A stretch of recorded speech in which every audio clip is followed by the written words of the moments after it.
Kung bibigyan ka ng pagkakataon, ipagpapalit mo ba ang isang pambihirang kapangyarihan kapalit ang malaking halaga na makakapagpabago ng iyong kinabukasan?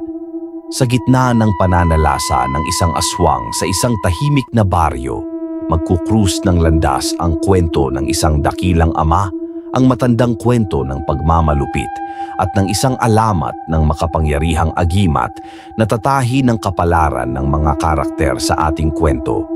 Pero bago ang lahat, huwag pong kalimutang mag-like, comment at share at itik na din ang notification bell upang lagi kayong updated sa mga kwento ng Sakmal sa Dilim.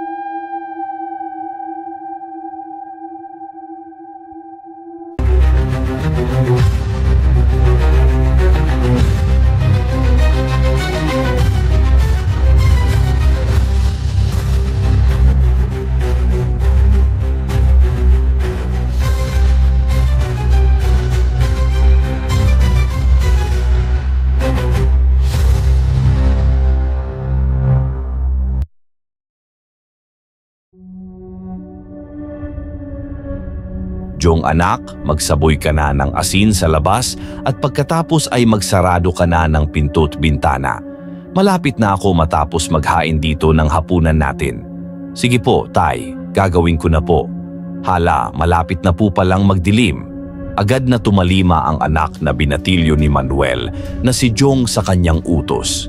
Kinuha ni Jong ang isang garapon ng asin sa kusina at saka ito lumabas. Habang tinatapos ni Manuel ang paghahain ng kanilang hapunan, ay nasa labas naman ng kanilang kubo si Jong at nagsasaboy ng asin sa paligid ng kanilang bahay. Ang ganong gawain ay nakasanayan na hindi lang ni Manuel kundi maging ng maraming tao sa maliit na baryo ng San Ildefonso. Bago tuluyang kumagat ang dilim, ay nagsasaboy ng asin ang mga tao sa labas at paligid ng kani-kanilang mga bahay. Maraming taon na rin ang nakakalipas simula ng isang aswang ang nagsimulang manala sa gabi-gabi sa baryo ni Manuel. Nung umpisa, inakala nila na tao ang pumapatay sa mga tao roon. Pero nang may nakakita na mismo sa aswang, ay doon na tumindi ang takot ng mga tao sa kasamaang palad. Isa ang asawa ni Manuel na si Rosario na naging biktima ng aswang na yon. Lamang 10 taon pa noon si Jong at buntis pa si Rosario sa pangalawa nilang anak. Isang gabi, nagbanyo si Rosario habang mahimbing na natutulog sina Jong at Manuel. Nakahiwalay ang banyo nila sa kanilang bahay kaya kinailangan pa ni Rosario na lumabas. Nagising na lang si Manuel sa malakas na sigaw ni Rosario at nang lumabas siya ay doon niya nakita ang kalunos-lunos na sinapit ng kanyang asawa at ang ipinagbubuntis nito. Wakwak ang tiyan ni Rosario at naliligo ito sa sarili nitong dugo. Hindi nagtagal ay pumasok na si Jong sa kanilang kubo. Sa pagkakataon na yun ay tapos ng maghain si Manuel. Adobong kangkong at pritong galunggong ang ulam nila ng gabing yon. Sasandok na sana ng kanin si Jong pero napahinto ito nang tumikim si Manuel. Magdasal na muna tayo anak bago kumain. Ay oo nga po pala, ama naming nasa langit. Maraming salamat po sa pagkain na pagsasaluhan namin ng aking anak ngayong gabi. Sana po ay protektahan niyo kami ngayong gabi at sa mga susunod pang gabi mula sa mga kampon ng kadiliman, lalo na po sa aswang.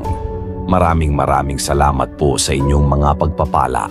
Ang lahat po ng ito ay dinadalangin namin sa pangalan ni Jesus.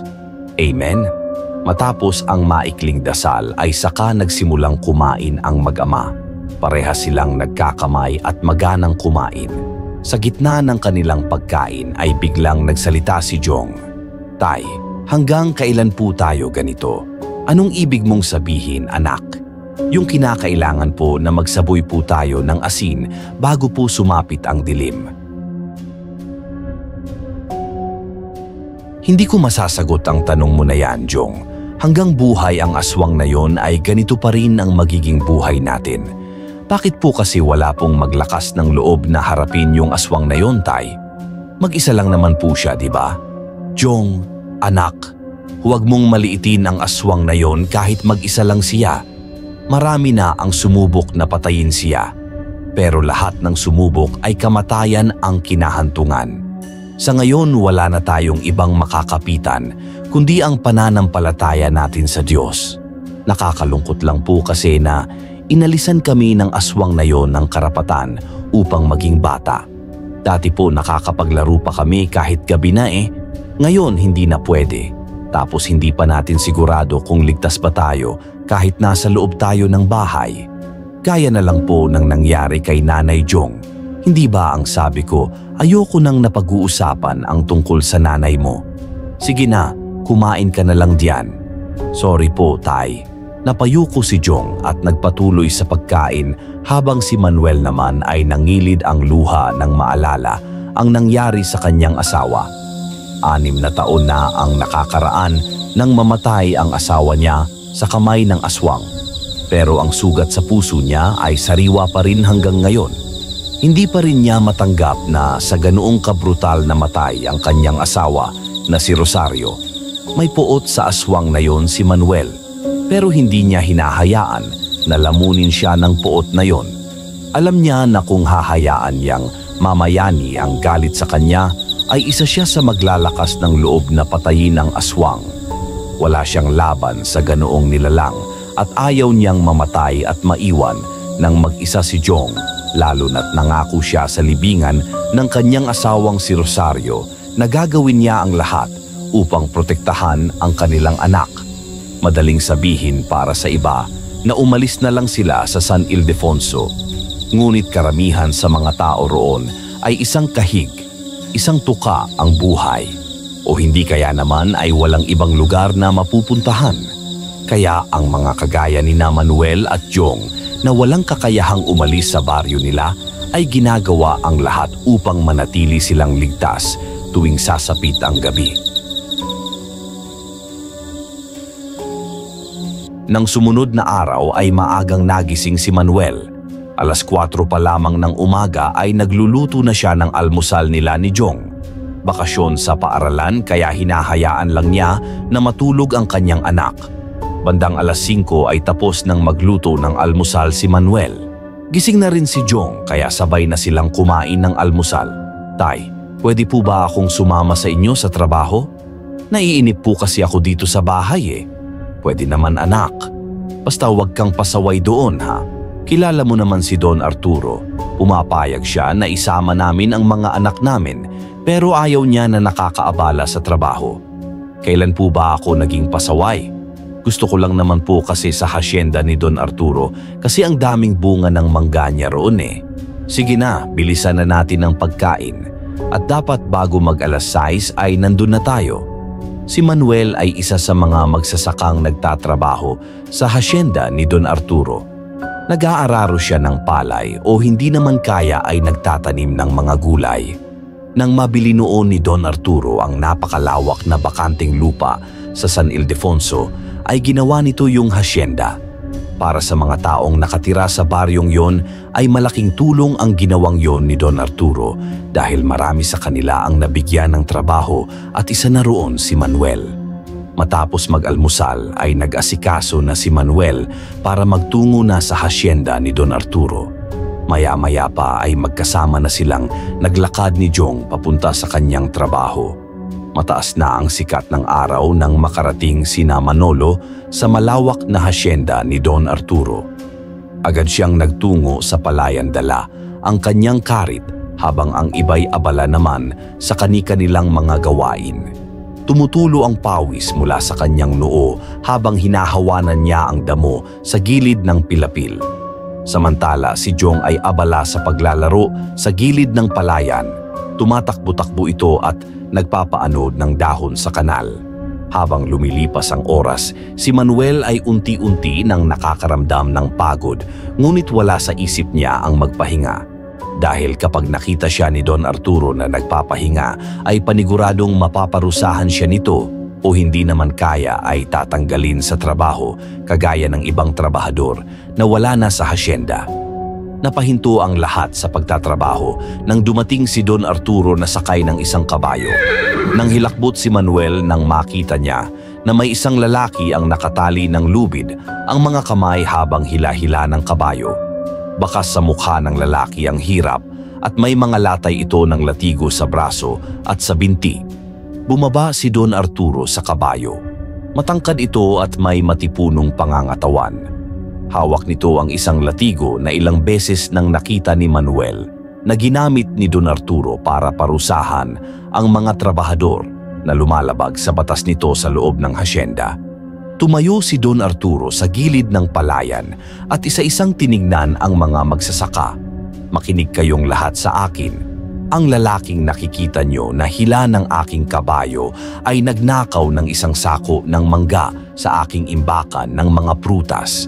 Alam nyo na isa sa mga pinakaayaw ko ay ang mga magnanakaw. Tignan nyo mangyayari. Kapag sinubukan nyong pagnakawan ako, matutulad kayo sa lalaking ito. Natatakot na lumapit si Jong kay Manuel. Yumakap ito sa bewang niya. Muling sumakay si Don Arturo sa kabayo at pinatakbo nito yon ng mabilis habang ang lalaking nakatali doon ay pilit na sumasabay sa pagtakbo ng kabayo. Kahit nang hihina na, sa kasamaang palad ay nadapa ang lalaki at tuluyan na itong kinaladkad ng kabayo papalayo. Tay, nakakaawa naman po yung lalaki. Hindi niyo po ba pipigilan si Don Arturo?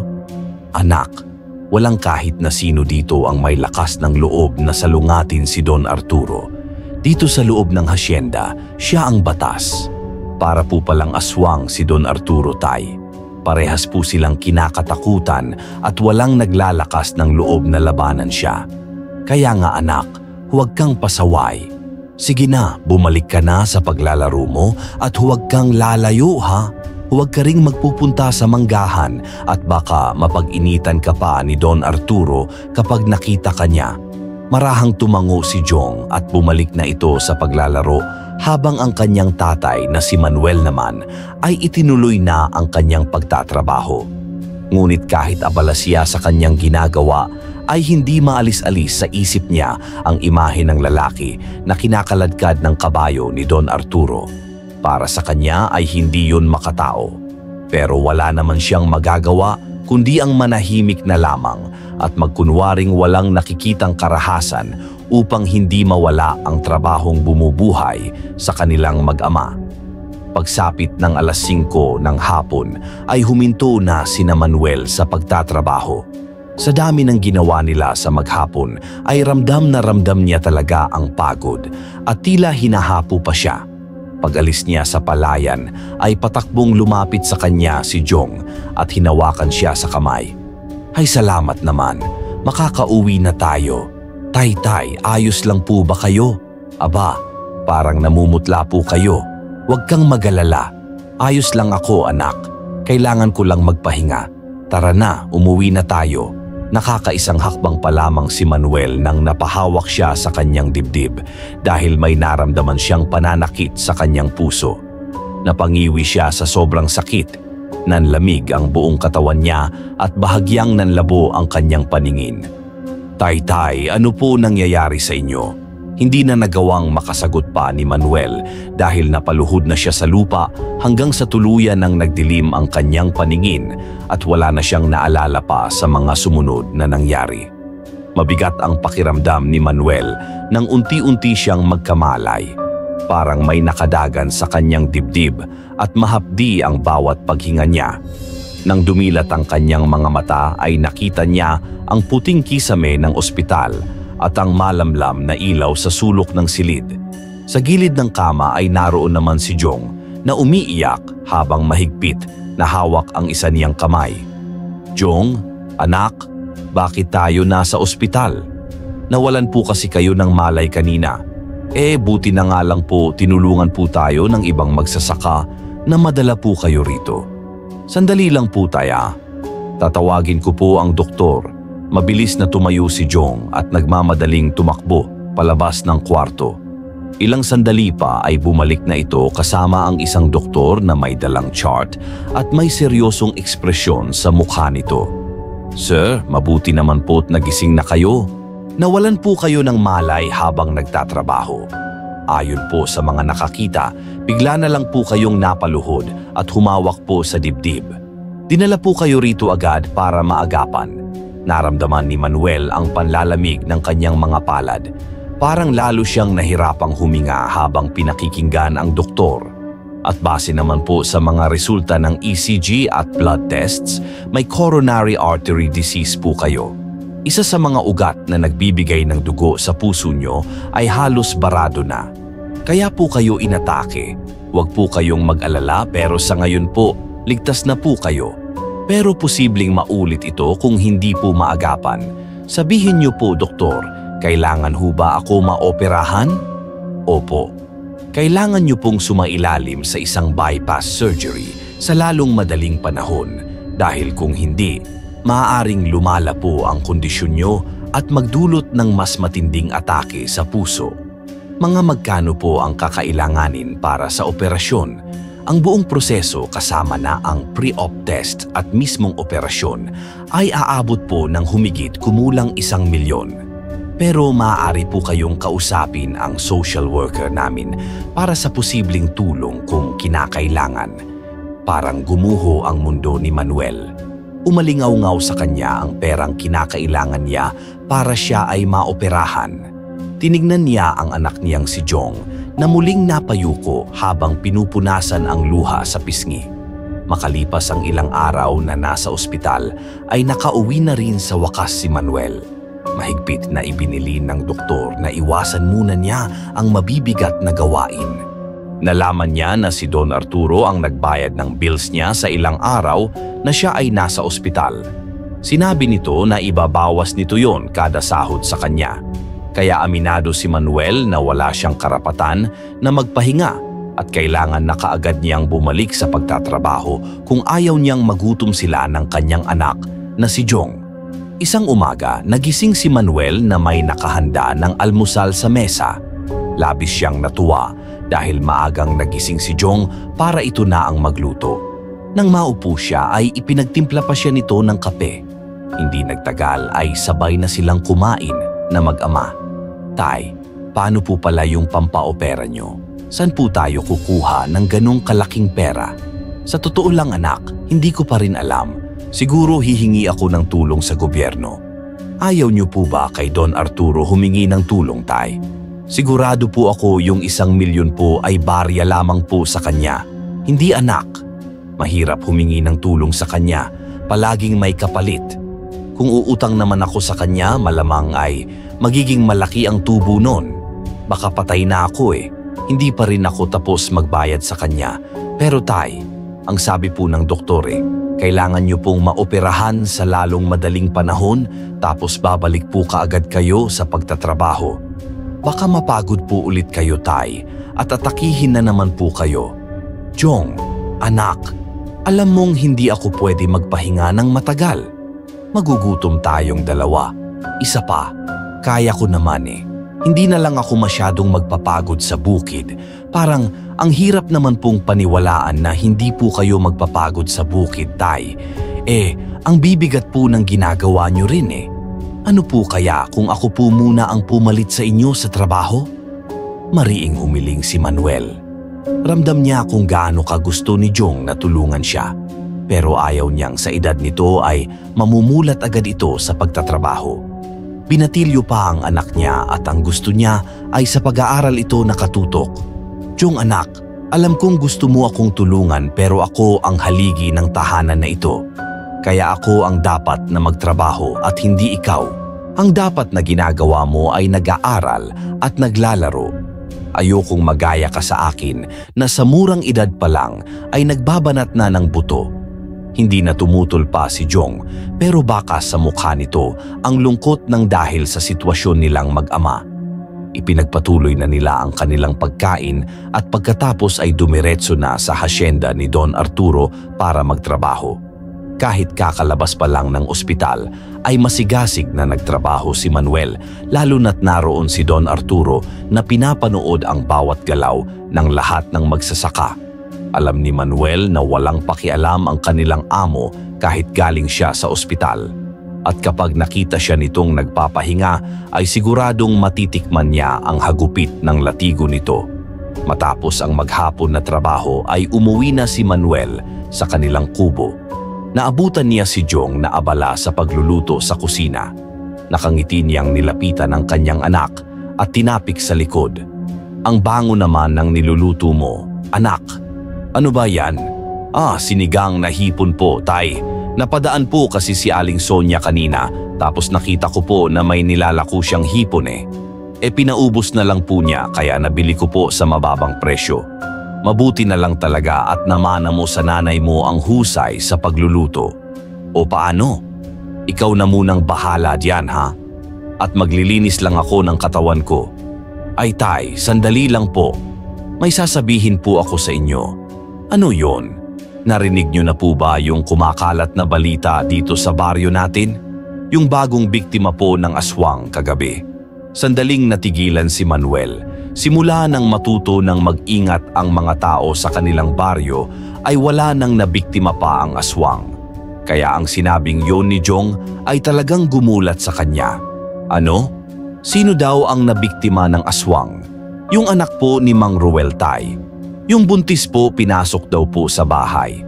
Grabe nga daw po tay kasi winakwak po ng aswang yung tiyan nung anak ni Mang Ruel para kunin po yung sanggol. Hindi ba sila nagsaboy ng asin sa paligid ng bahay nila? Nagsaboy naman daw po tay. Pero hindi po nila maintindihan kung bakit nagawa silang pasukin ng aswang. Naisip ko lang po na baka wala talagang epekto ang asin sa aswang na nandito sa baryo natin. Natatakot po ako na baka isang gabi po ay ang bahay naman po natin ang pasukin. Anak, huwag kang mag-alala. Kung sakali na pumasok siya rito ay lalabanan ko siya. Hindi ako papayag na saktan ka niya. Sige na, magluto ka na diyan at huwag mo na yung isipin. Dudoblehin natin ang proteksyon natin para hindi makapasok dito ang aswang na yon. Tinapik ni Manuel si Jong sa balikat bago siya lumabas ng bahay upang magtungo sa banyo. Habang umiigib siya ng tubig sa kanilang balon na nasa likod ng bahay ay hindi niya naiwasang isipin ang sinabi ng kanyang anak. Labis siyang nabahala dahil mukhang hindi na sapat na magsaboy lang sila ng asin sa paligid ng kanilang bahay. Kailangan ay makaisip siya ng ibang paraan upang protektahan ang kanilang tahanan laban sa aswang. Isinantabi muna ni Manuel ang takot na kanyang nararamdaman. Alam niya na hindi yun ang oras para matakot siya dahil sa huli ay sila rin ng anak niya ang magtatalo kung magpapalamon siya sa takot. Matapos na mapuno ng tubig mula sa balon, ang timba ay binuhat na yon ni Manuel papunta sa banyo upang maglinis ng kanyang katawan. Matindi ang sikat ng araw ng tanghali na yon habang abala si Manuel sa pagtatanim ng palay. Masakit na ang ulo at likod niya pero hindi siya nagtangkang magpahinga dahil nakamasid sa kanila si Don Arturo. Hanggang sa isang iglap ay napahinto siya nang makaramdam siya ng matinding paninikip ng dibdib. Napaluhod siya sa putikan at nabitiwan niya ang hawak na pananim. Napansin ng ilang kasamahan ni Manuel ang nangyari at agad siyang nilapitan ng mga yon. Nagkagulo sa gitna ng palayan at may tumawag ng saklolo. Ang ilan sa kanila ay binuhat na siya at isinakay sa isang tricycle. Habang umaandar ang tricycle ay nagdidilim na ang paligid ni Manuel hanggang sa tuluyan na siyang nawalan ng ulirat. Mabigat ang bawat paghinga ni Manuel nang magmulat siya ng mata. Naramdaman niya ang kamay na mahigpit na nakahawak sa isa niyang kamay. At nang lumingon siya sa kaliwa ay nakita niya ang umiiyak na si Jong. Nasa tabi nito ang isang lalaking doktor na may hawak na clipboard. Doc, ano pong nangyari sa akin? Inatake na naman po kayo sa puso. Mas malala po ang atake na ito kumpara po sa una, hindi na po pwedeng ipagpaliban ng operasyon. Kung muli po kayong aatakein ay baka yun na po ang huli. Sinasabi ko po sa inyo ang posibleng mangyari at hindi po ako nananakot. Pero Doc, wala pa po kaming pera para sa operasyon. Naiintindihan ko po. Pero meron naman pong mga ahensya ng gobyerno na pwede niyong lapitan para sa tulong pinansyal.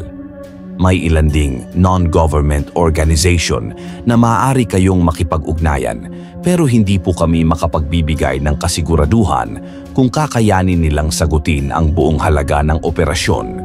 Saglit na katahimikan ang bumalot sa silid. Hindi nagtagal ay nagpaalam na ang doktor at naiwan sa silid na yon sina Manuel at Jong. Tay, kailangan na po nating gumawa ng paraan para maoperahan na po kayo kaagad. Ako na po ang bahalang lumapit kay Mayor. Anak, ang totoo kinausap ko na si Mayor. Ang sabi niya, ang kaya niya lang daw sagutin ay ang gamot ko matapos ang operasyon. Ano pong gagawin natin ngayon, Tay? Ang sabi po ng doktor, kailangan na po kayong maoperahan. Huwag kang mag-alala. May awa ang Diyos, anak. Hindi niya tayo pababayaan. Ang totoo ay sinabi lang yun ni Manuel para hindi na mag-alala at mag-isip pa ang kanyang anak. Ayaw niya na sa edad nito na yun ay magkakaroon na ito ng ganong kalaking problema. Kaya hanggat maaari ay nais niyang suluhin ang lahat ng alalahanin nila. Labis ang awang naramdaman ni Jong para sa kanyang ama. Nais niya itong tulungan na maoperahan na dahil ayaw na niyang hintayin pa na muli itong atakihin sa puso. Nawalan na siya ng ina at hindi siya papayag na mawalan pa siya ng ama. Kaya habang nasa ospital pa si Manuel ay isang ideya ang kanyang naisip. Isang gabi ay nagtungo siya sa hasyenda ni Don Arturo.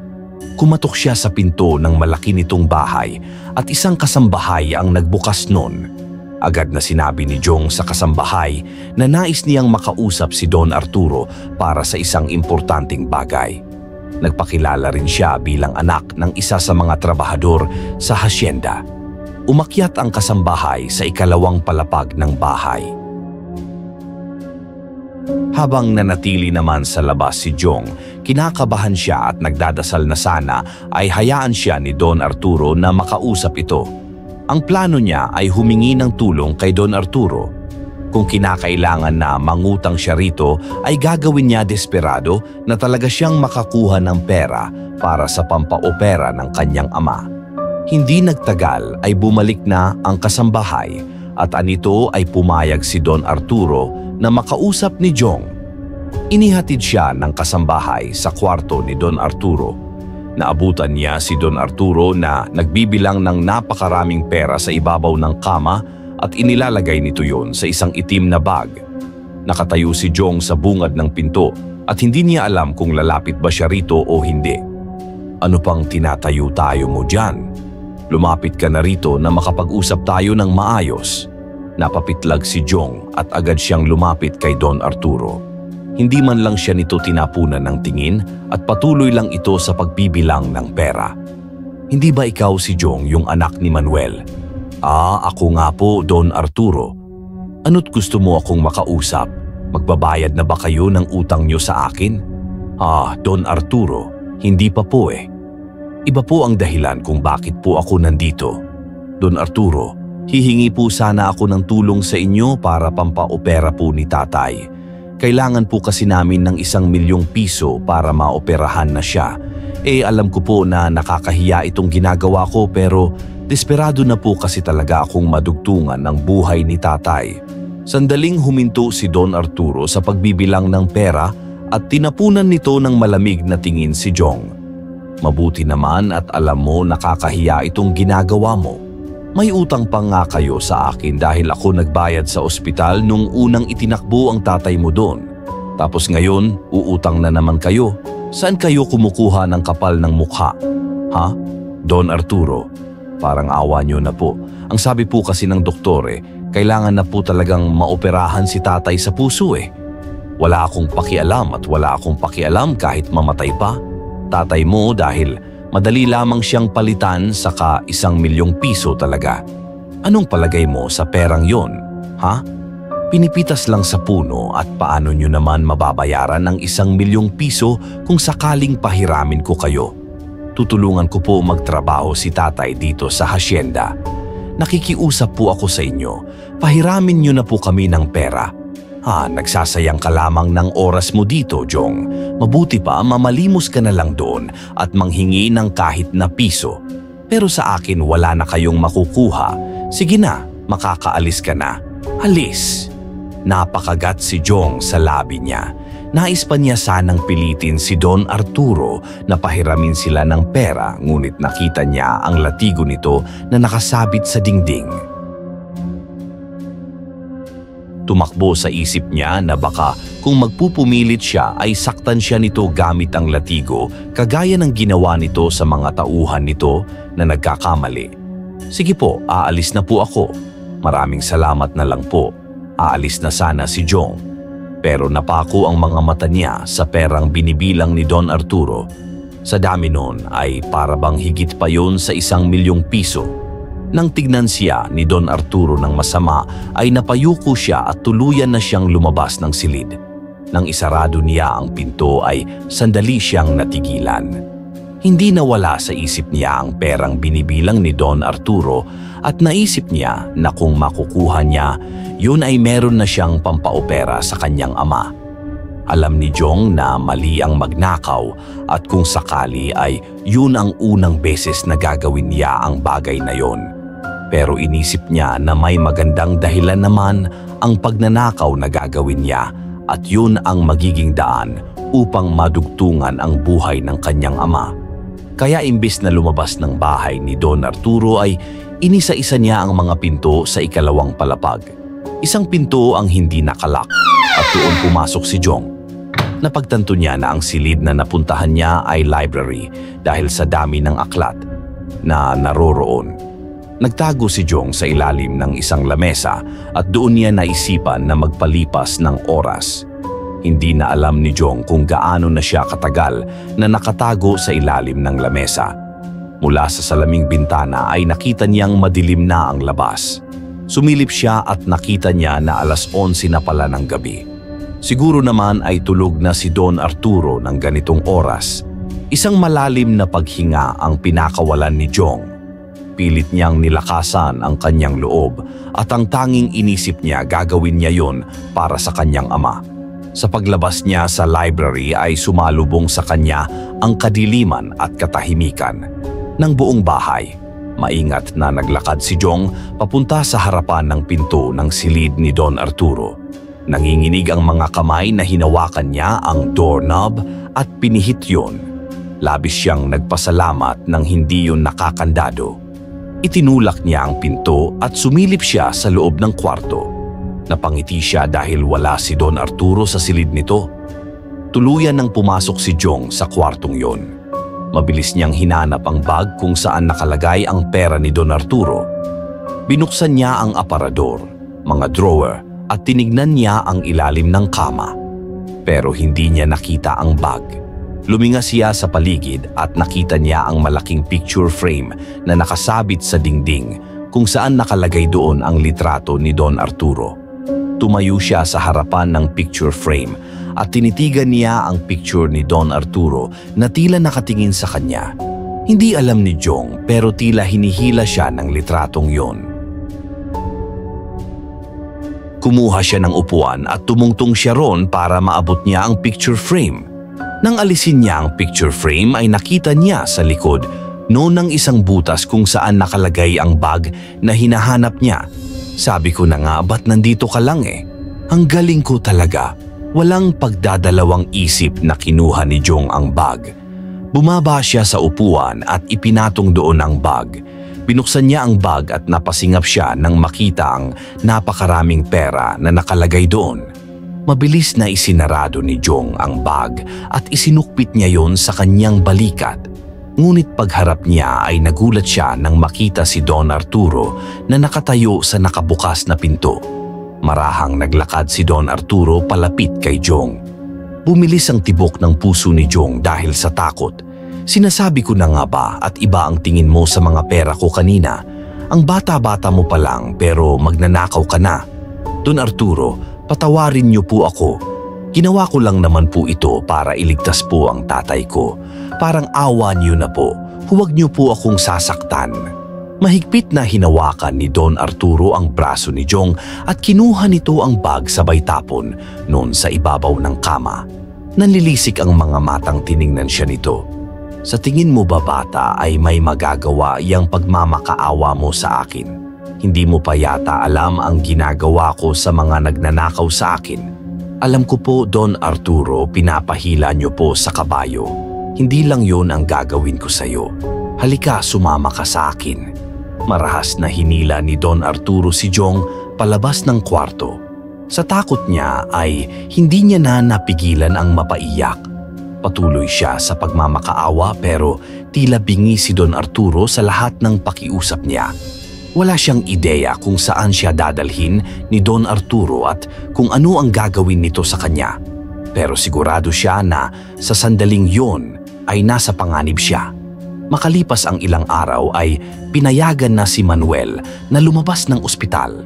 Nalaman niya na muling binayaran ni Don Arturo ang hospital bills niya kaya alam niya na mas lumalaki na ang utang niya rito.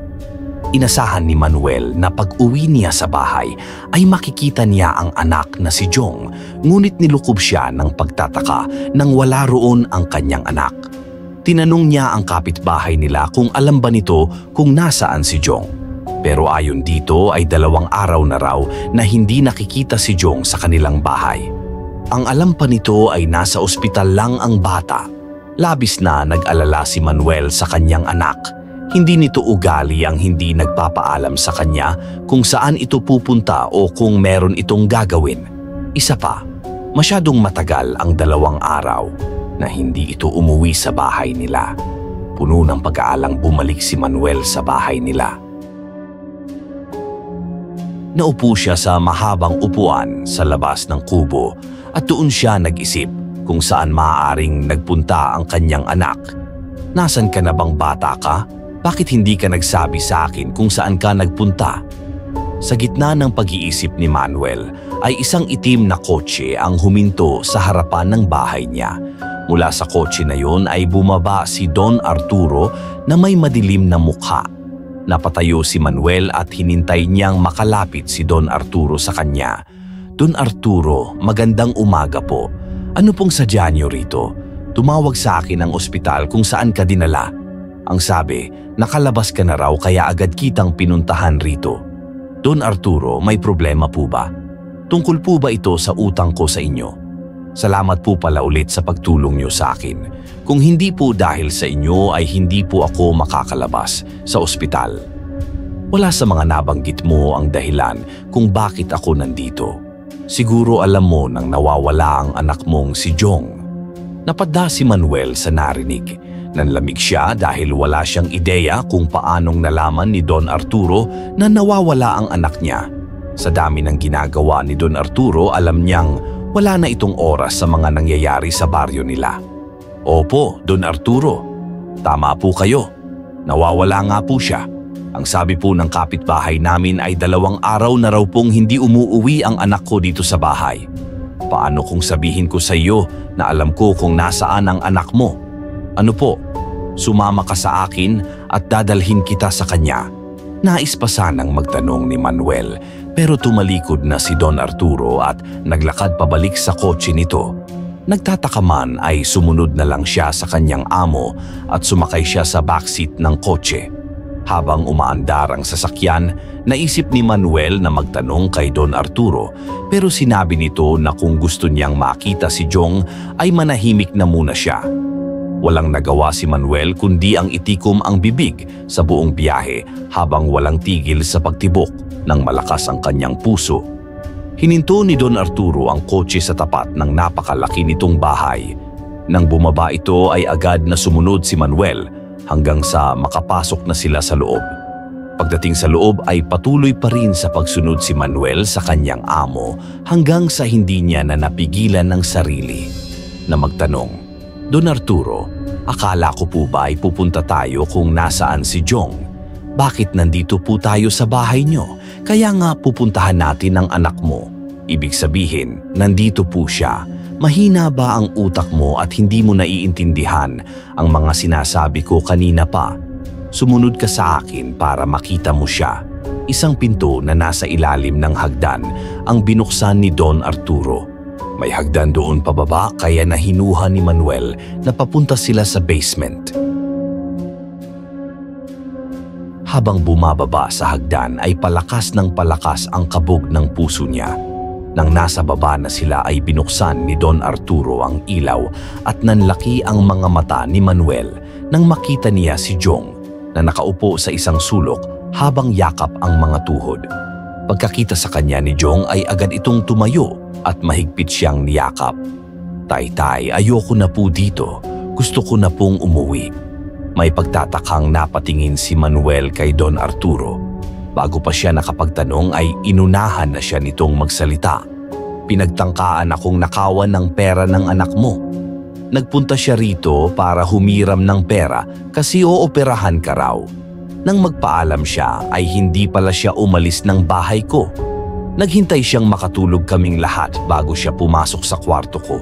Nahuli ko siyang hawak ang bag ko na naglalaman ng pera." "Jong, anak, totoo ba yon?" "Sorry po, Tay. Sorry po.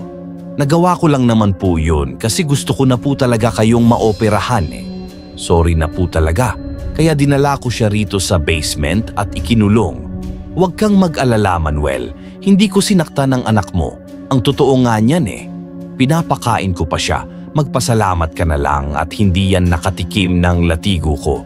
Patawarin niyo na po ang anak ko, Don Arturo.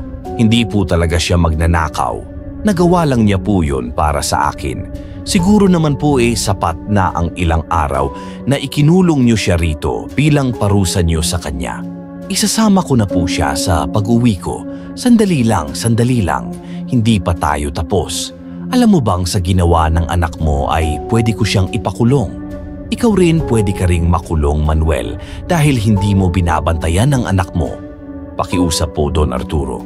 Huwag niyo po kaming ipakulong. Parang awa niyo na po. Baka isipin niyo ay ubod ako ng sama. Bibigyan ko kayo ng opsyon. Pwede ko kayong kasuhan para parehas kayong makulong o gagawin niyo ang ipag-uutos ko sa inyong dalawa." Natigilan si Manuel at sandali silang nagkatinginan ni Jong.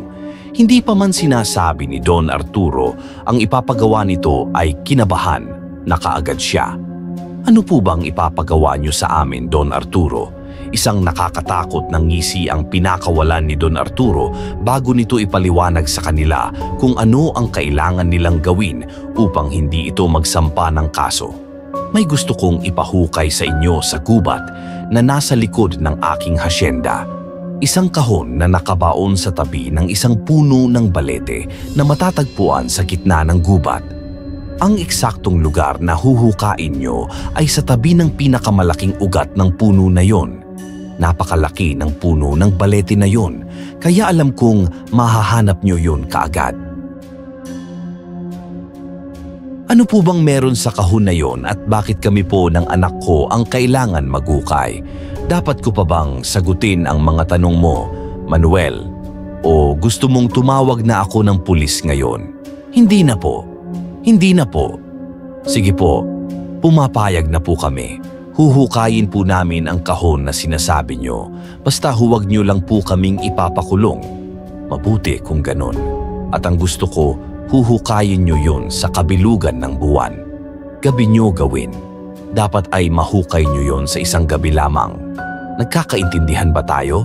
Dahil sa takot ni Manuel na makulong sila ni Jong, ay pumayag na siya sa lahat ng sinabi ni Don Arturo. Hindi man siya sigurado sa kung gaano kalalim ang kailangan nilang hukayin, ay hindi niya na yun inisip dahil ang tanging gusto niya lamang ay ang makauwi na sila ng kanyang anak sa kanilang bahay. Matapos ang masinsinang pag-uusap ay hinayaan na ni Don Arturo na makauwi sina Manuel at Jong. Tahimik na naglakad ang mag-ama at nang makarating sila sa kanilang bahay ay nanghihinang napaupo si Manuel habang si Jong naman ay nakatayo sa tabi ng pinto at nakayuko. "Jong, anak, alam kong nagawa mo yun dahil sa kondisyon ko. Pero hindi ba sinabi ko na sa ito dati na kahit naghihirap tayo ay hindi tayo magnanakaw? Alam ko naman po yun, Tay. Pero lumapit po kasi ako kay Don Arturo para humiram po ng pera, ay ayaw niya po akong bigyan kahit nakita ko naman po na ang dami-dami niyang perang binibilang. Sorry po talaga, Tay. Hindi ko na po yun uulitin. Hindi na talaga dapat dahil talagang magagalit na ako sa'yo. Mabuti na lang at hindi tayo ipinakulong ni Don Arturo. Pero Tay, gagawin ba talaga natin yung sinabi ni Don Arturo na may huhukayin tayong kahon sa gubat? May pagpipilian pa ba tayo, anak?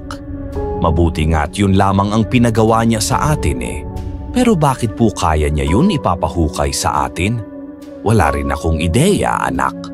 Huwag ka na magtanong sa akin kasi wala rin akong maisasagot sa'yo. Tumayo si Manuel.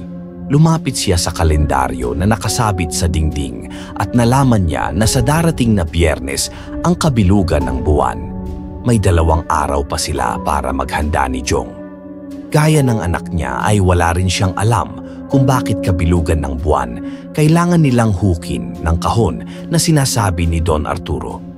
Pero wala na siyang pakialam sa sagot dahil ang gusto lang niya ay magawa nila ni Jong ang ipinapagawa nito para hindi na sila makulong. Sa lumipas na 2 araw ay patuloy na nagtrabaho si Manuel sa hasyenda habang si Jong naman ay nananatili sa bahay nila. At hindi na ito sumasama sa kanya sa trabaho. Natakot na kasi si Jong na bumalik sa hasyenda matapos itong ikulong ni Don Arturo sa basement. Hanggang sa dumating na nga ang gabi kung saan bilog na bilog ang buwan. Matapos ang hapunan ay naghanda na sina Manuel at Jong. Nagdala sila ng pala at piko na siyang gagamitin nila sa paghukay. Isinabit din ni Manuel ang itak niya sa kanyang bewang upang kung sakaling makasalubong nila ang gumagalang aswang ay mayroon silang magagamit na sandata. Habang naglalakad sa loob ng kagubatan ay panay ang linga ni Jong sa paligid. Nakakapit ang isa nitong kamay sa braso ni Manuel habang ang isa naman ay tanga ng lampara. Tay, nakakatakot naman po dito. Paano kung biglang magpakita po sa atin yung aswang at atakihin po tayo? Kaya nga dinala ko ang itak ko, anak. Saka sa tingin ko ay wala dito sa gubat ang aswang na yon. Hindi naman niya siguro iisipin na merong tao rito sa ganitong oras. Malamang naroon yun sa baryo at naghahanap ng mabibiktima. Sa bagay, tama ka naman po sa sinabi niyo, Tay. Nagpatuloy na sa paglalakad ang mag-ama. Kahit paano ay kabisado ni Manuel ang gubat na yon. Nung bata pa kasi siya ay madalas silang maglaro doon at alam niya ang malaking puno ng balete na sinabi ni Don Arturo. Inabot ng halos kalahating oras ang paglalakad nila bago nila natagpuan ang puno ng balete. Maraming mga baging ang nakalaylay mula sa puno.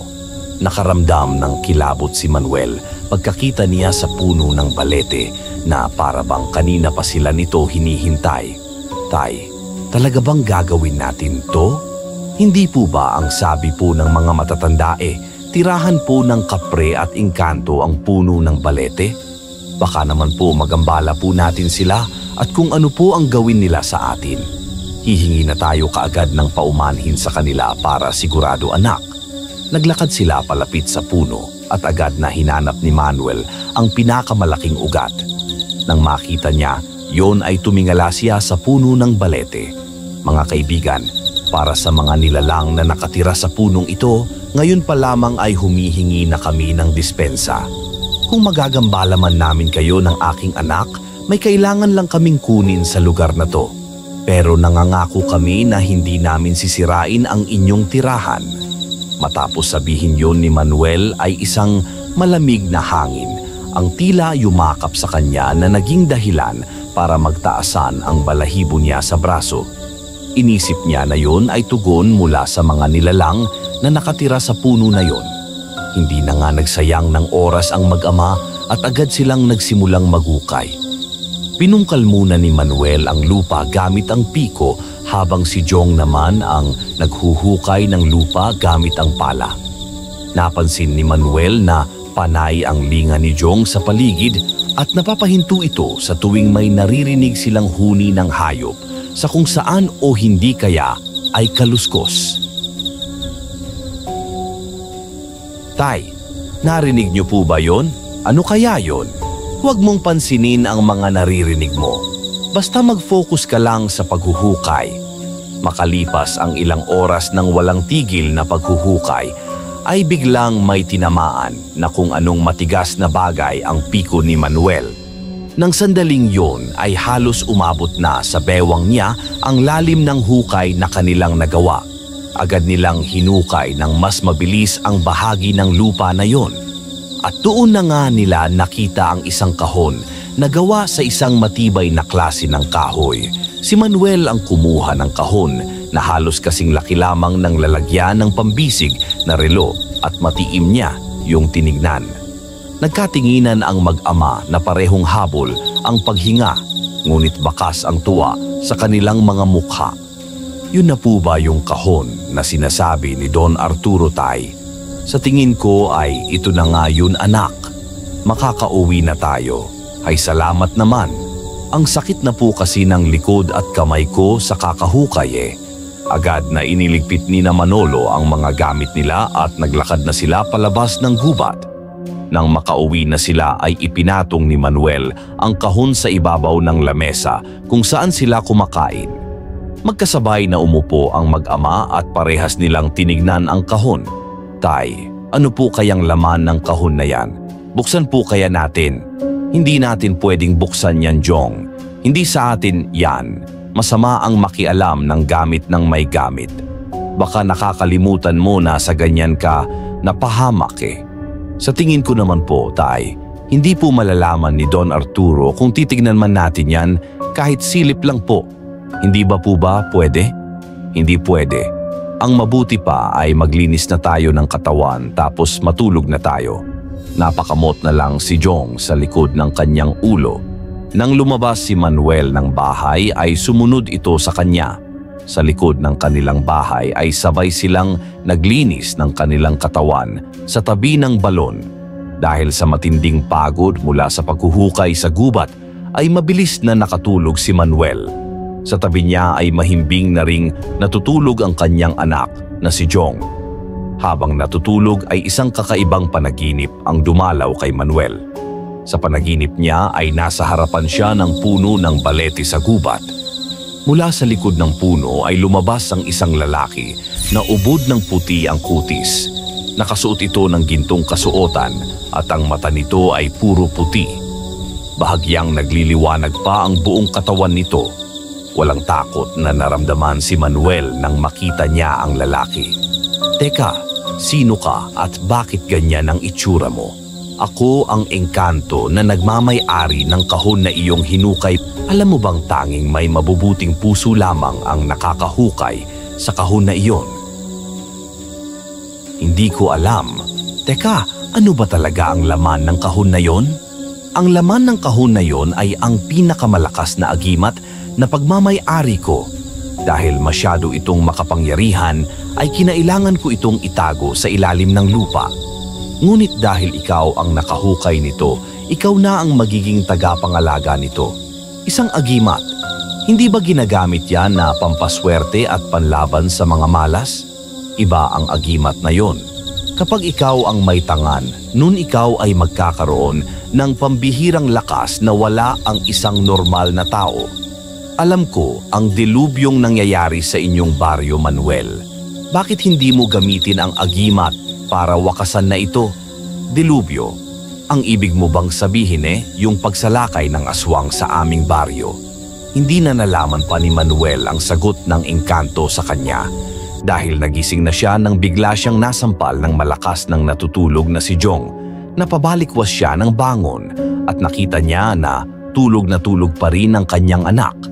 Anak, nang ang likot mo talaga matulog, Jong, kahit tulog ka, nagagawa mo pa ring manakit. Natigilan si Manuel nang maalala niya ang kanyang panaginip. Nagtungo siya sa lamesa kung saan nakapatong ang kahon. Sinindihan niya ang lampara at sa kanya kinuha ang kahon habang titig na titig siya roon. Totoo kaya yung sinabi nung engkanto sa panaginip ko na ang laman ng kahon na ito ay isang agimat na pwedeng tumapos sa pagsalakay ng aswang dito sa aming baryo? Habang nakatitig si Manuel sa kahon ay tila may maliit na tinig sa loob ng ulo niya ang nagsasabing buksan niya yon. Sinunod niya ang mga tinig at marahan niyang binuksan ang kahon. Napanganga siya nang makita ang isang kwintas na may palawit na puting bato na kumikinang dahil sa liwanag na nagmumula sa lampara. Nang hawakan ni Manuel ang puting bato ay may naramdaman siyang parang maliliit na boltahe ng kuryente na mabilis na dumaloy sa buong katawan niya. Bumilis ang tibok ng kanyang puso at naging maluwag ang kanyang paghinga. Namamanghang tinignan niya ang kwintas at isinuot niya yon. Lumingalinga siya sa paligid dahil may mga naririnig siyang mga taong nag-uusap. Nakilala niya ang boses ng isa sa mga kapitbahay nila at doon niya napagtanto na naging malakas ang kanyang pandinig nang isuot niya ang kwintas. At nang hubarin niya yon ay bumalik sa normal ang kanyang tenga. Hindi makapaniwalang tinignan muli ni Manuel ang kwintas na pagtanto niya na ang puting bato na palawit noon ay ang agimat tinutukoy ng engkanto sa kanyang panaginip. Pagsapit ng umaga matapos mag-almusal ay naghanda na si Manuel sa pagpunta sa hasyenda ni Don Arturo. Palabas na siya ng bahay nang bigla siyang habulin ni Jong habang hawak ang kahon. Tay, nakalimutan niyo po. Hindi po ba ibibigay niyo po to kay Don Arturo? Hindi na muna anak. Saka ko na yan ibibigay sa kanya. Ha? Bakit po? Basta saka ko na sa'yo ipapaliwanag. Sa ngayon ay dito na muna yan sa bahay natin. At kahit na anong mangyari ay huwag mong bubuksan yan. Nagkakaintindihan ba tayo? Opo. Pero tay, bakit nga po? Pag uwi ko ay saka ko sasabihin sa iyo. Bahagyang ginulo ni Manuel ang buhok ng kanyang anak. At bago siya tuluyang lumabas ng kanilang kubo ay ngumiti siya rito. Nang malaman ni Manuel ang taglay na kapangyarihan ng agimat ng engkanto ay naisip niyang gamitin yon para labanan ang aswang na ilang taon nang nagdadala ng takot sa kanilang baryo. Naisip niya rin na kung mapapatay niya ang aswang gamit ang agimat ay maipaghihiganti na rin niya ang kanyang asawa at ang anak nila na hindi man lang nasilayan ng mundo ng dahil sa aswang na yon. Nang makarating si Manuel sa hasyenda ay dumiretso siya sa malaking bahay ni Don Arturo. Pinapasok siya ng kasambahay at inihatid siya nito sa silid ni Don Arturo. Nang makapasok na siya sa kwarto ng kanyang amo ay umalis na kaagad ang kasambahay. Isinarado ni Manuel ang pinto at lumapit siya kay Don Arturo na nasa balkonahe at umiinom ng kape. Nakatalikod ito sa gawin niya at nakatanaw sa malawak nitong lupain. Magandang umaga po sa inyo, Don Arturo. Malaki ang ngiti na humarap si Don Arturo at ipinatong nito ang kape sa ibabaw ng lamesa. Sigurado kong magiging maganda ang umaga ko dahil sa dala mo. Nasaan na ang kahon, Manuel? Akin na. Yun nga po ang sasabihin ko sa inyo. Nang maghukay po kami ni Jong kagabi sa may tabi ng puno ng balete, ay wala po kaming nakuhang kahon. Inabot na nga po kami ng umaga sa paghuhukay. Nawala ang ngiti ni Don Arturo sa sinabing yon ni Manuel at nanlisik mga mata nito. Anong sinabi mo? Sigurado ba kayo na sa tamang lugar kayo naghukay? Opo, sigurado po kami. Naghukay po kami sa tabi ng pinakamalaking ugat ng puno ng balete. Kung sa tamang lugar kayo naghukay, imposibleng wala kayong makuhang kahon. Bakit ba sa inyo ko pa yung pinagawa mga tanga pala kayong mag-ama. Pwede naman po kaming maghukay ulit mamayang gabi. Susubukan po ulit namin. Tuwing bilog ang buwan lang, pwedeng hukayin ang kahon na yon, Manuel. Sinayang nyo lang ang pagkakataon. Kung ganun po, Don Arturo, sa susunod po na pagbilog ng buwan po ulit kami maghuhukay. Nangangako po ako na makukuha na po namin ang kahon at kung hindi pa rin po namin makukuha yon, ay handa na po kami na ipakulong niyo. Mabuti.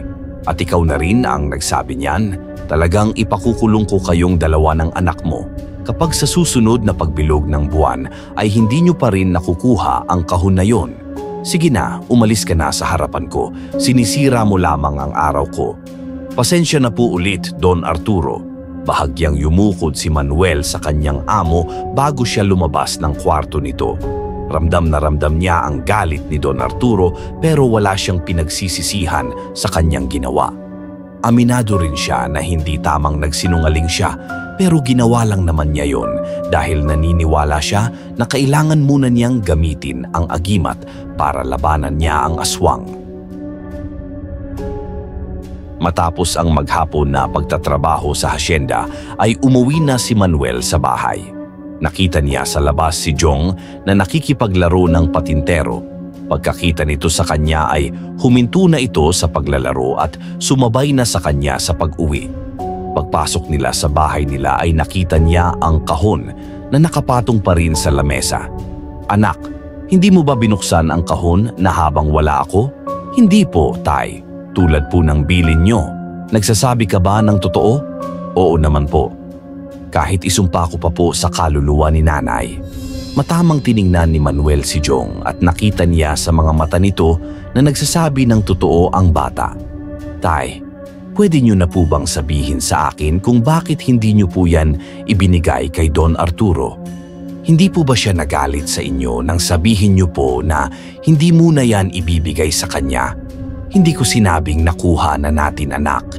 Ang sabi ko ay susubukan nating hukayin ulit ang kahon sa susunod na kabilugan ng buwan." "Hala, ibig sabihin po, nagsinungaling po kayo sa kanya. Hindi po ba sabi niyo po sa akin masama po magsinungaling? Hindi sa pagkakataon na ito, Jong, kailangan ko ang agimat na nasa loob ng kahon para labanan ang aswang." "Ano po, Tay?" "Agimat. Agimat po ang laman ng kahon na yan." "Ibig sabihin, binuksan niyo po ang kahon. Akala ko po ba hindi natin yan pwedeng buksan?" "Magpapaliwanag ako sa'yo. Makinig ka muna sa akin, Jong." Sa pagkakataon na yon ay maayos na ipinaliwanag ni Manuel kay Jong ang lahat.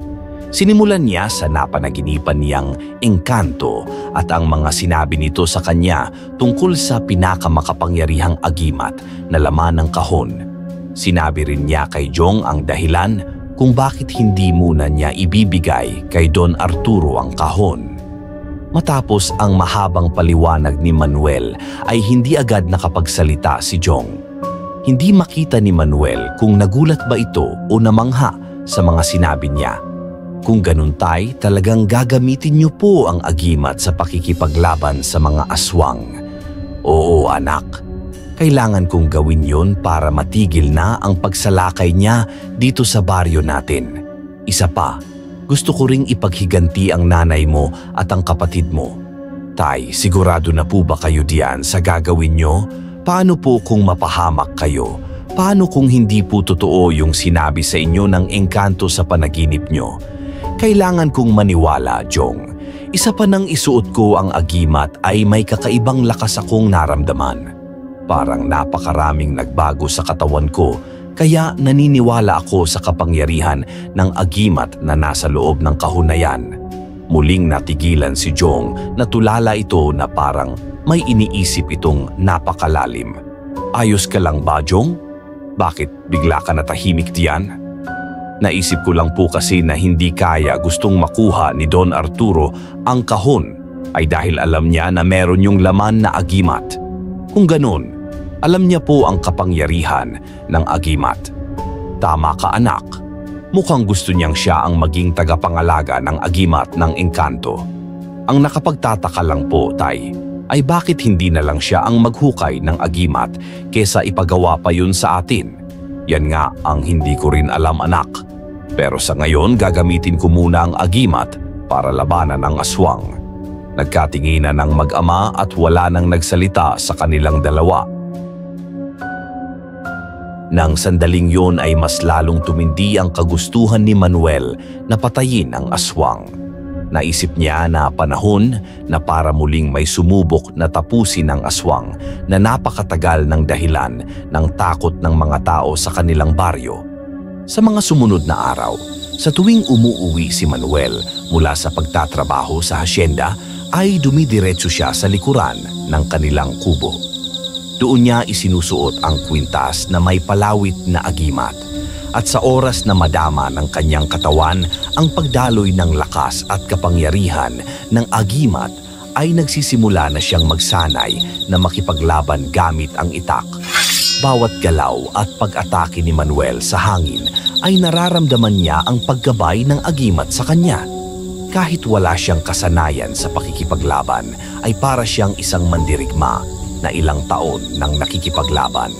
At nang dahil dun ay mas lalong lumaki ang kumpiyansa niyang mananalo siya sa oras na makipaglaban na siya sa aswang. Isang gabi habang mahimbing na natutulog si Jong ay gising na gising pa rin si Manuel. Nakatingin siya sa kawalan habang iniisip ang maaaring mangyari kung sakali na magkaharap sila ng aswang. Para sa kanya ay handa na niyang labanan ang aswang na yon. Naputol ang pag-iisip ni Manuel nang marinig niya ang kalunos-lunos na pagsigaw ng kanilang kapitbahay. Humihingi ang mga yon ng tulong. Pumilis ang tibok ng puso niya. Napatayo siya mula sa pagkakahiga at nagkaroon siya ng hinala na inaatake ng aswang ang kapitbahay nila. Nagising na rin si Jong at may pag-aalalang tinignan ang tatay niya. "Tay, may aswang po yata sa kapitbahay natin. Tama ka anak, at oras na para gamitin ko ang agimat." Mula sa kahon na lalagyan nila ng damit ay inilabas ni Manuel ang kahon. Binuksan niya yon at kinuha ang agimat. Walang pagdadalawang isip na isinuot niya yon sa kanyang leeg. Kinuha niya ang kanyang matalas na itak sa kusina at lalabas na sana siya nang biglang hawakan ni Jong ang kamay niya. Napahinto siya at tumingin sa kanyang anak. "Tay, huwag ka pong mamamatay ah. Hindi ko po kayang mawala kayo. Huwag niyo po akong iiwan gaya ni nanay. Hindi ako mamamatay anak.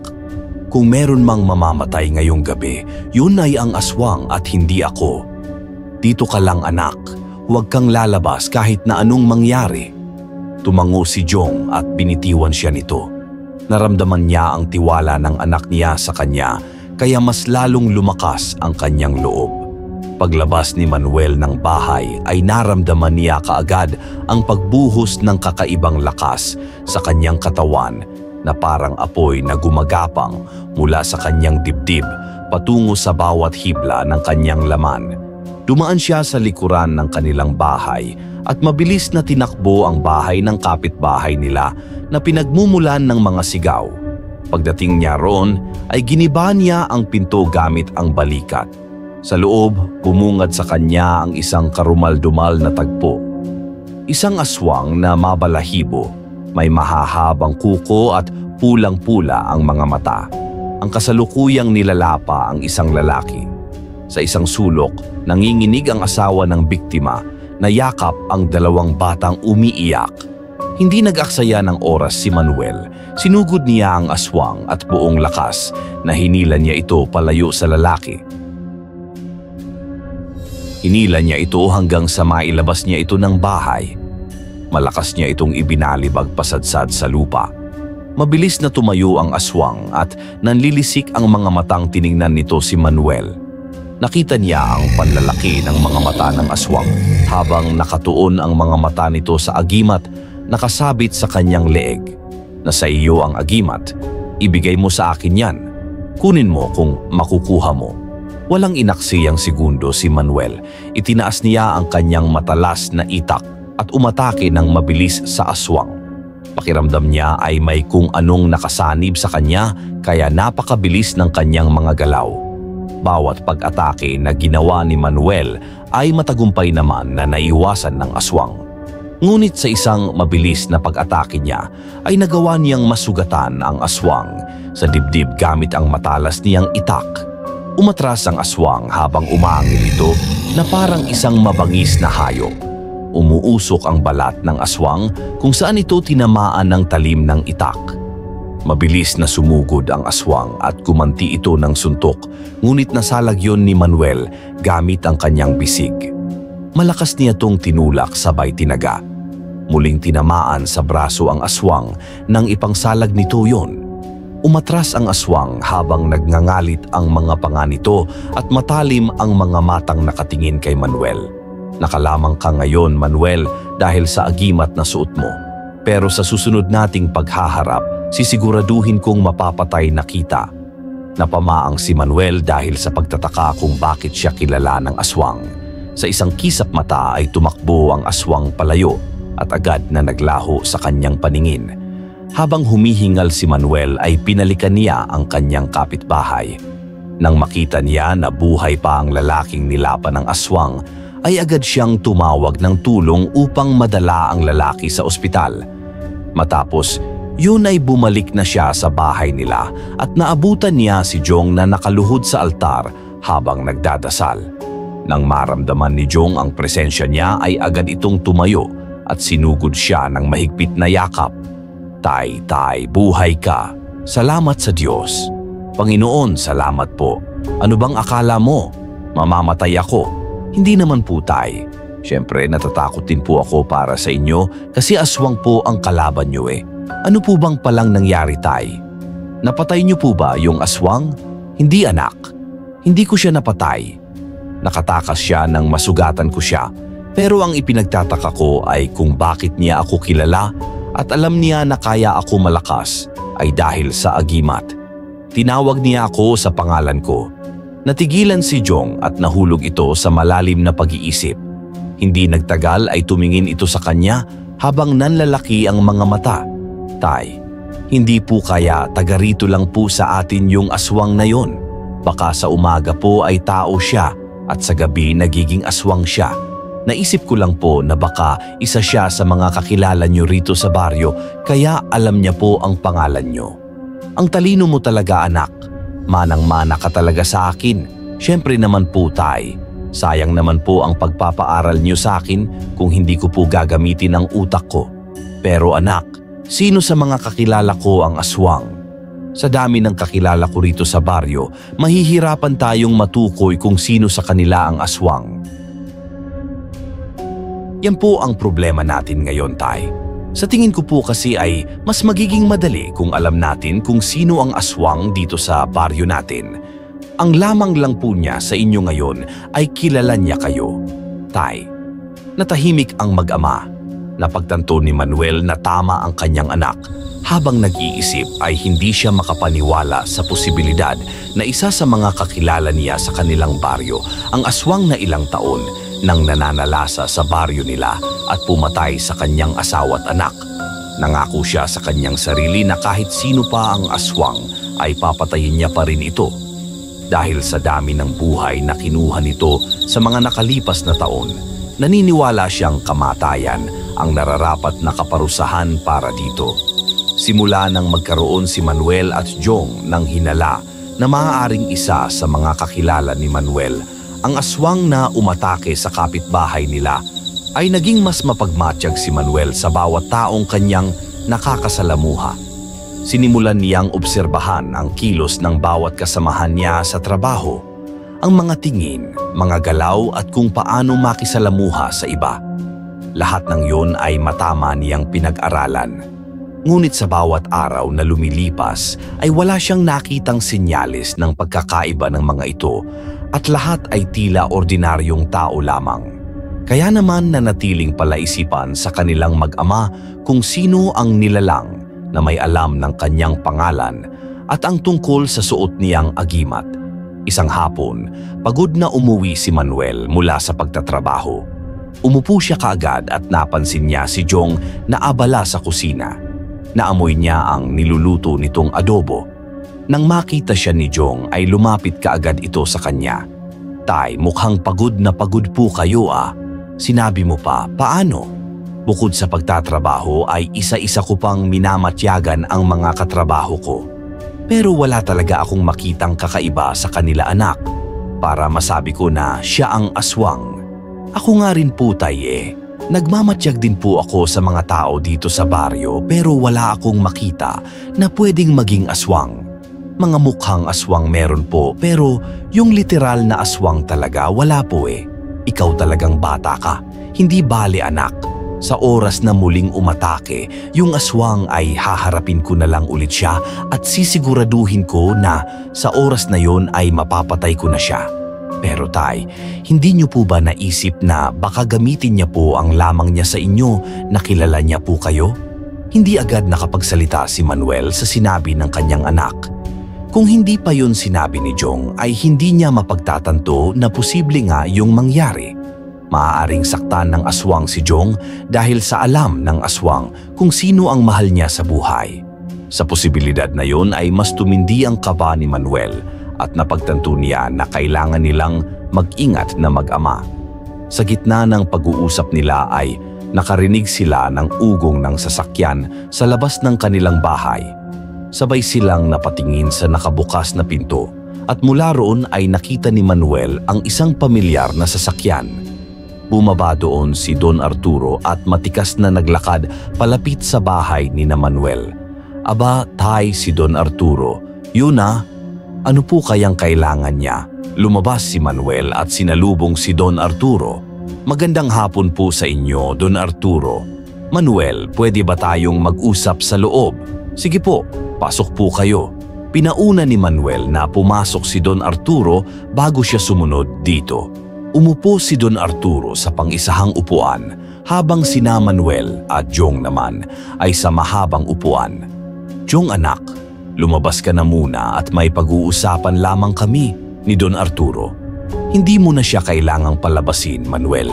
Hayaan mo nandito siya para marinig niya ang pag-uusapan natin. Ano po bang pag-uusapan natin, Don Arturo? Tungkol po ba ito sa pinapahukay niyo po sa amin?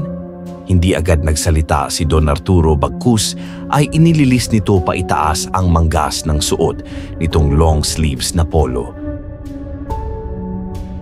Nanlaki ang mga mata ni Manuel nang makita niya ang mahabang sugat sa braso ni Don Arturo. Bumalik sa alaala niya ang aswang na nasugatan niya sa braso nung unang beses niya itong nilabanan. Alam kong iniisip mo, Manuel, at tama ka ng hinala.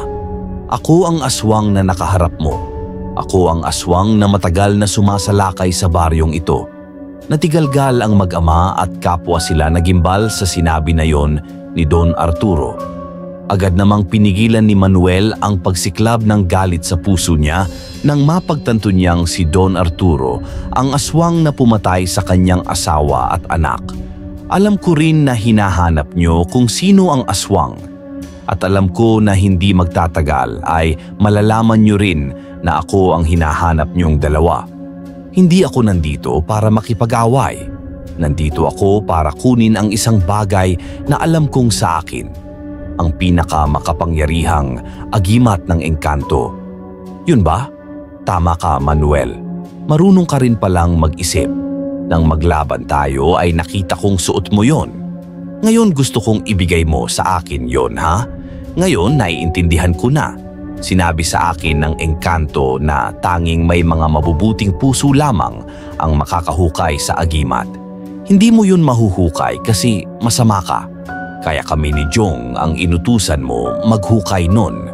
Matagal ko nang gustong kunin ang agimat na yon, Manuel, para mas maging malakas ako. Pero huwag kayong mag-alala dahil may kapalit kapag ibinigay niyo sa akin ng agimat. Bibigyan ko kayo ng perang pampaopera mo. Bukod doon ay magbibigay din ako sa inyo ng 10 milyong piso. Maaari na kayong umalis sa baryong ito at mabuhay sa ibang lugar. Tumiimang bagang ni Manuel at mahigpit niyang naikuyom ang kanyang mga kamay. Tumalim ang tingin niya kay Don Arturo. Hayop ka. Ikaw ang pumatay sa mag-ina ko. Ikaw ang aswang na lumapa sa asawa ko habang ipinagbubuntis niya ang pangalawa naming anak. Sa tingin mo ba ay hahayaan kong makuha mo agimat? Hayop kang demonyo ka. Napakatapang mo naman yata, Manuel. Matagal naman na yatang nangyari yon. Bakit hindi mo na lang kalimutan at magpatuloy sa buhay? Isipin mo ang perang makukuha niyong mag-ama kapag binigay mo sa akin ang agimat. Huwag mo'n pairalin ang galit. Maging praktikal ka na lang. At ano, kapag ibinigay ko sa inyo agimat, sigurado ako na gagamitin mo lang yun sa masama. Mas lalong dadami ang magiging biktima mo. Ganun na nga. Anong magagawa ko? Ganito akong nilikha.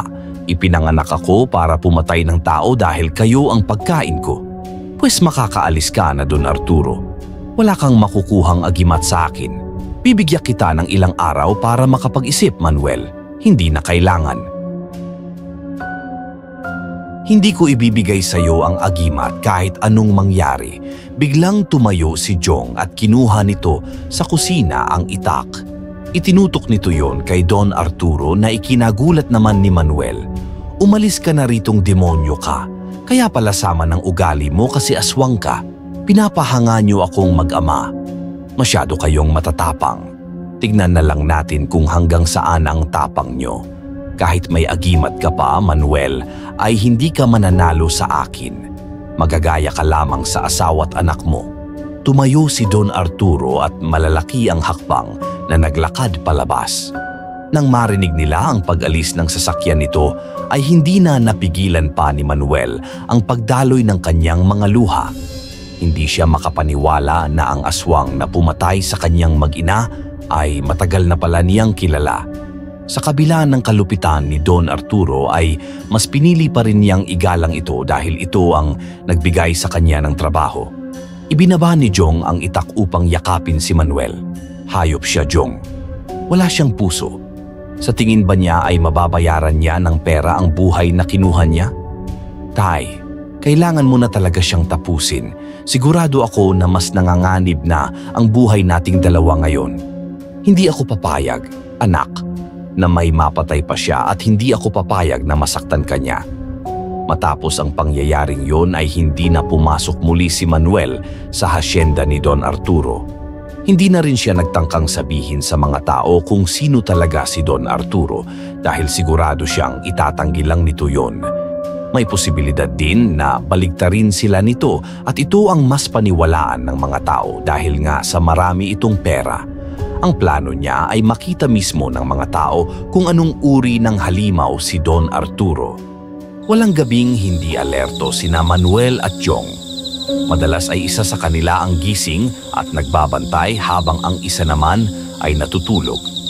Malakas ang kutob nila na sila na ang target ngayon ni Don Arturo dahil nasa kanila ang agimat at alam na nila ang sikreto nito. Hanggang isang gabi habang tahimik ang buong baryo ay napapitlag si Manuel mula sa pagkakaupo sa gilid ng kama nang makarinig siya ng kaluskos sa bubong. Agad niyang hinawakan ang itak at ikinulong sa kanyang palad ang agimat na nakasabit sa kanyang leeg. Tinapik niya sa binti ang natutulog na si Jong na agad namang nagising. Bakit po, Tay? Jong anak, nararamdaman ko na nandito na si Don Arturo. Ano po, Tay? Ano pong gagawin natin? Dito ka lang sa loob, anak. Huwag kang lalabas kahit na anong mangyari. Kailangan ko na siyang tapusin. Tay, mag-iingat ka po. Tumango si Manuel at matapang siyang lumabas ng kanilang kubo.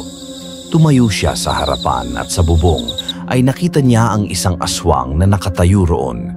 Mula sa dilim ay kitang-kita niya ang namumula nitong mga mata. Bumaba ka na diyan at harapin mo ako.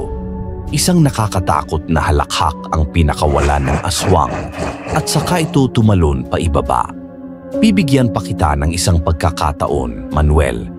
Ibigay mo sa akin ang agimat at hahayaan ko kayong mabuhay na mag-ama. Masyado kang makulit, aswang ka. Ilang beses ko dapat sabihin sa iyo na wala akong balak na ibigay siyo ang agimat na ito.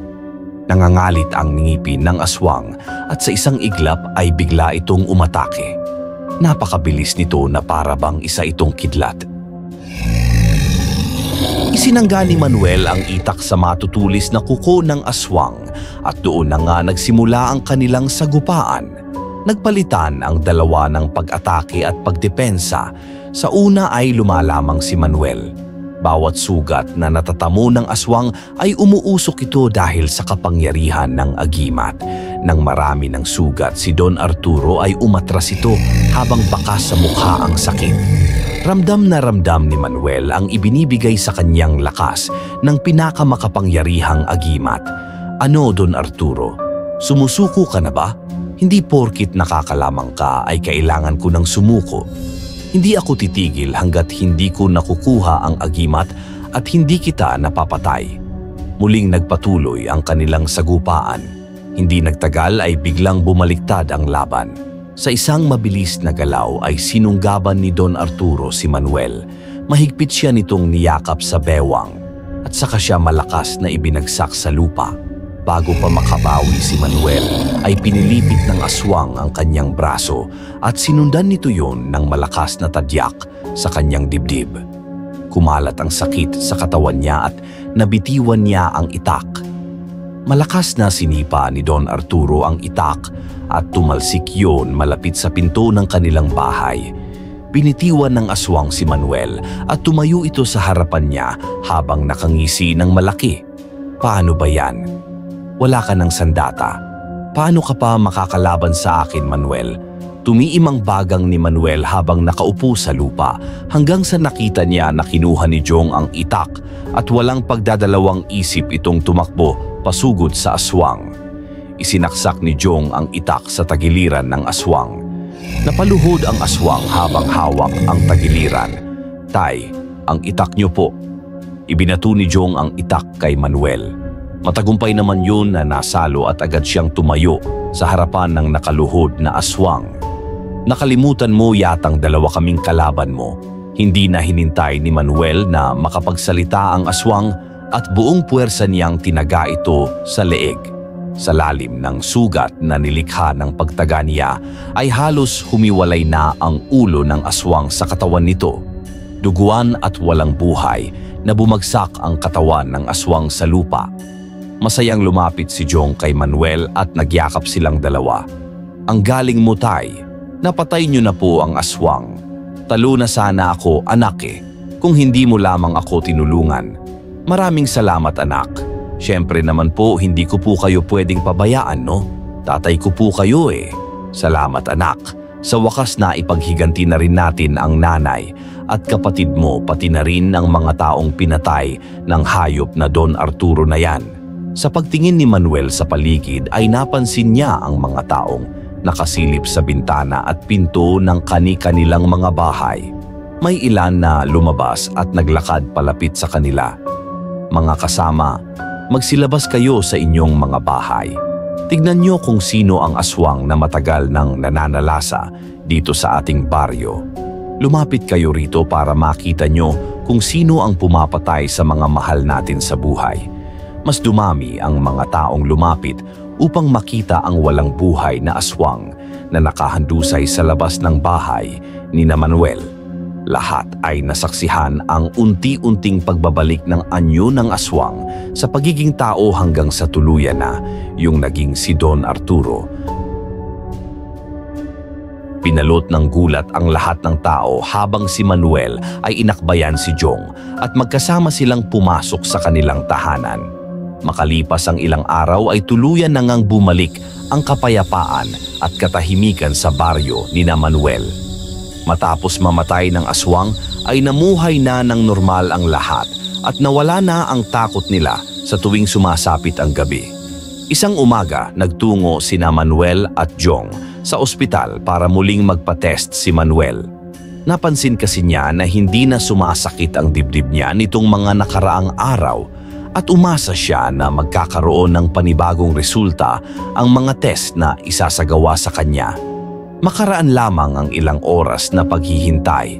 Sa resulta ng test ay tinawag na ng isang nurse ang mag-ama dahil kakausapin daw sila ng doktor. Pagpasok nila sa isang silid ay naroon na ang doktor. Hawak na ang resulta ng mga test. Kinabahan si Manuel nang mapansin niyang nakakunot ang noo ng doktor habang nakatingin sa resulta ng kanyang test. "Doc, ano pong resulta ng mga test sa akin?" "Manuel, base sa resulta ng iyong mga pagsusuri ay wala na pong problema sa inyong puso. Normal ang tibok, malinis ang mga ugat at wala na po tayong nakitang dahilan para ituloy pa ang operasyon." Napatingin si Manuel kay Jong at kapwa may pagtataka ang kanilang mga mukha. Muling bumalik ang tingin ni Manuel sa doktor. "Sigurado po ba kayo, doktor?" "Siguradong sigurado ako, Manuel. Hindi ko po alam kung paano nangyari ito. Sa totoo lang mahirap ipaliwanag. Pero kung ako ang tatanungin, mukhang isang himala ang nangyari sa inyo." Dahan-dahang bumalot ang ngiti sa mukha ni Manuel at agad niyang niyakap ang kanyang anak. Nang dahil sa labis na kasiyahan, ay hindi na napigilan pa ni Manuel ang mapaluha. Taimtim siyang nagpasalamat sa Diyos dahil sang-ayon siya sa sinabi ng doktor na isang himala ang nangyaring yon sa kanya. Isang gabi habang mahimbing na natutulog ay nanaginip si Manuel. Sa panaginip niya ay lumitaw sa harapan niya ang isang nilalang na nababalot ng liwanag, ang engkantong may-ari ng agimat.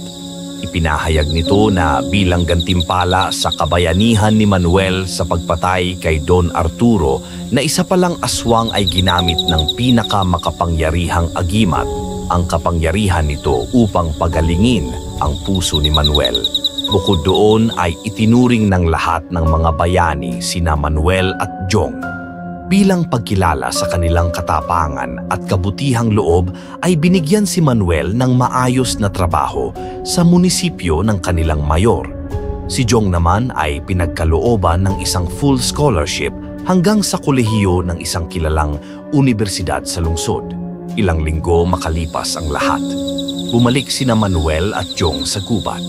Bitbit nila ang agimat na nakalagay sa kahon. Muli nilang ibinaon sa tabi ng puno ng balete ang kahon na yon. Tay, sigurado ka ba na ibabalik na natin sa engkantong yun ang agimat?